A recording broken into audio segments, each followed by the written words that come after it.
সালামু আলাইকুম। রাষ্ট্রপতি শাহাবুদ্দিন চুপ্পুর পদত্যাগ কমপ্লিট। প্রশ্ন হচ্ছে, কে হচ্ছেন নতুন রাষ্ট্রপতি?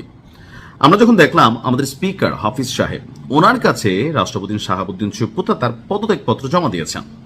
আর পদত্যাগপত্র জমা দেওয়ার পর তিনি ব্রিফিং এর মাধ্যমে সেই বিষয়টা জানিয়েছেন যে শাহাবুদ্দিন চুপ্পু ব্যক্তিগত সমস্যার কারণে আরো বেশ কয়েকটা ব্লা ব্লা ব্লা ইস্যুতে তিনি আসলে এই মুহূর্তে এই গুরুত্বপূর্ণ পদটাতে থাকার ইচ্ছা পোষণ করছেন না। সো কেউ যদি ইচ্ছা পোষণ না করে তারা জোর করে রাখাও যায় না। তো প্রশ্ন হচ্ছে, এই যে রাষ্ট্রপতি পদত্যাগ করার পর এই যে নতুন রাষ্ট্রপতি কে হবেন, অথবা নতুন রাষ্ট্রপতি হওয়ার মধ্যে যে সময়টা থাকে, টাইম অফ পিরিয়ড থাকে, এই সময়টা এই রাষ্ট্রপতির গুরুত্বপূর্ণ দায়িত্বটা কে পালন করবেন? আপাতত রাইট নাও রাষ্ট্রপতি শাহাবুদ্দিন পদত্যাগের পর তার দায়িত্বটা এই মুহূর্তে স্পিকার মোহাম্মদ হাফিজ উদ্দিন সাহেব পালন করবেন। রাইট নাও তিনি কিন্তু আবার পার্মানেন্ট না। তো প্রশ্ন হচ্ছে, স্পিকার হাফিজ উদ্দিন সাহেব কদিন, হয়তো 2, 4, 10, 15, 20 দিন। এর মাঝখানে বিএনপি থেকে নতুন রাষ্ট্রপতি মুখে আলোচনা আছে 3 জন ব্যক্তি।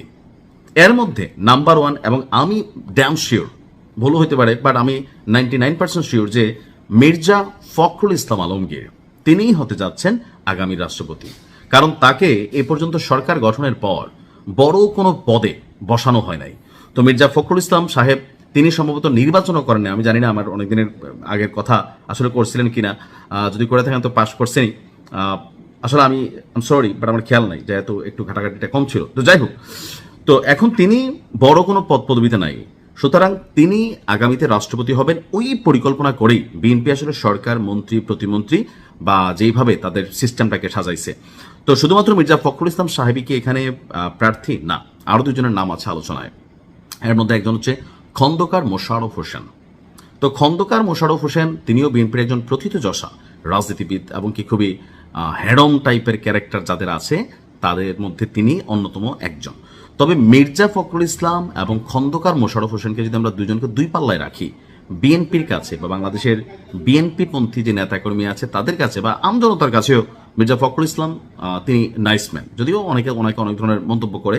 তো সেই ক্ষেত্রে খন্দকার মোশাররফ হোসেনের তুলনায় আপনার মির্জা ফখরুল ইসলাম এগিয়ে আছেন।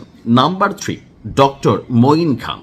আমার হিসাবে তিনি জেন্টল পিপল, গুড স্পিকার, কি বলা হচ্ছে, যত কোয়ালিটি আছে, কিন্তু রাষ্ট্রপতি পদের জন্য যখন আমরা এখানে মির্জা ফখরুল ইসলাম, খন্দকার মোশাররফের মতন যখন 2 জন বাঘা বাঘা প্রার্থী থাকে, সেই ক্ষেত্রে ডক্টর মঈন খান তিনি এই 2 জনকে ওভারটেক করে রাষ্ট্রপতি হবেন, এটা আসলে আমার কাছে মনে হয় না যেটা গ্রহণীয় হবে।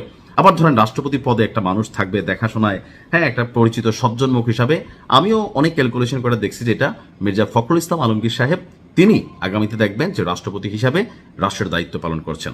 তো ভালো থাকুন, আসসালামু আলাইকুম।